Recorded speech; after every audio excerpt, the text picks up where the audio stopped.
Ahojte, v dnešnom videu si ukážeme ďalšiu otázku na EduPage a to je spájanie. Začíname znova vo vašich plánoch a prípravách, klikneme si pravo dolu na červené tlačidlo plus a vyberáme si otázku spájanie.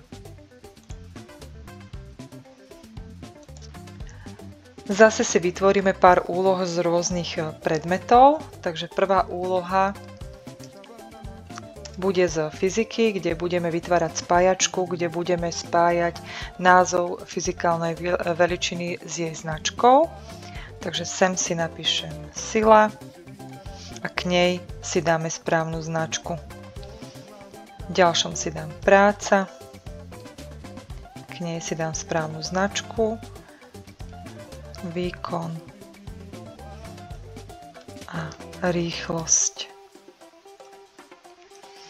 To znamená, že vy určujete to správne spojenie. Vy to spravíte do tej otázky tak, ako to má byť správne. Ak chcete pridať možnosti, tak pridávate znova týmto tlačidlom. Ak chcete menej možností, ako sú 4, tak zase rušite ich týmto X-kom. Takisto sa dá spájať obrázok s obrázkom, obrázok s nejakým pomenovaním. Funguje to znova takisto, keď sa na to políčko, kde chcete vložiť obrázok, keď sa naň myšou priblížite, tak ťukáte vlastne na túto ikonku, kde máte pridať obrázok. Takže toto je spájačka vytvorená z fyziky. Ukážeme si znova ďalšie nejaké typy, v ktorých predmetoch to viete ako využiť. Takže znova dávam spájanie a zase dám správne spoj a vyberám si anglický jazyk. Sem budem písať po slovensky a vždy po anglicky verziu, takže je to veľmi dobré na precvičovanie slovíčok. Zelená, dáme si modrá a posledné čierna.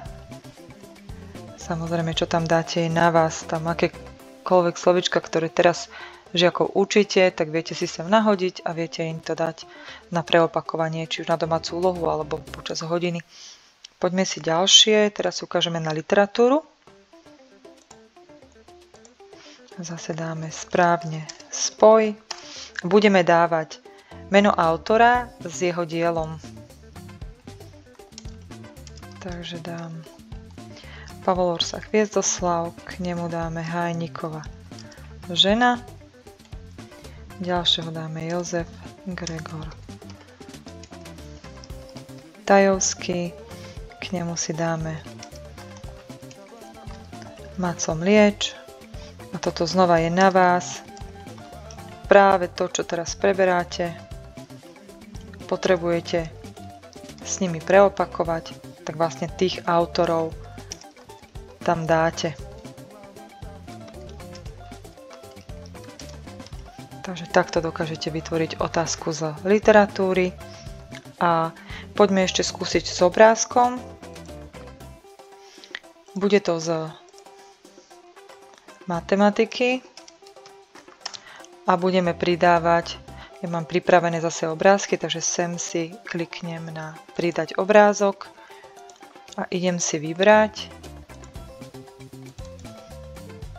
geometrické tvary. Takže mám tu prvý geometrický tvar, k nemu dám, že má vybrať trojuholník,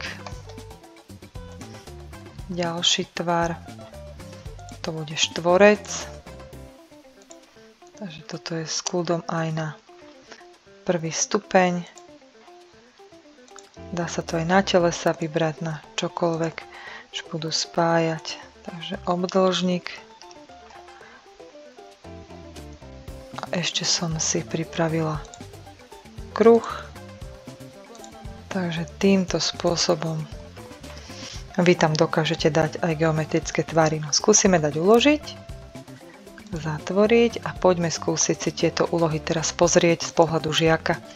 Takže mám správne spájať, zoberiem trojuholník, spojím s trojuholníkom, vidím štvorec, spojím, kruh spojím, obdĺžnik spojím, ak to vidia takto na modro, tak to majú pospájané. Dáme ďalej, aby sa nám to malo vyhodnotiť. Vidíme, že je to správne.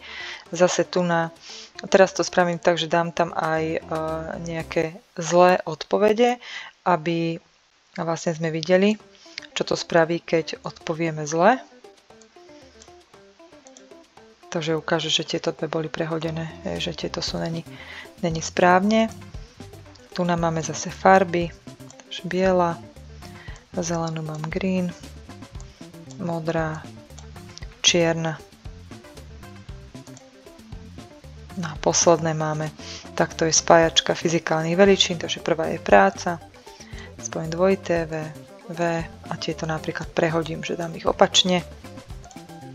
A vidím, že teda tie sú není správne.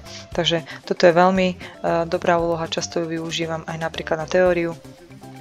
Na ľavú stranu dám pojmy, na pravú stranu dám poučky a vlastne, aby majú dokopy žiaci pospájať, ako to má byť. Takže aj tam sa to dá využiť. Na dnes všetko.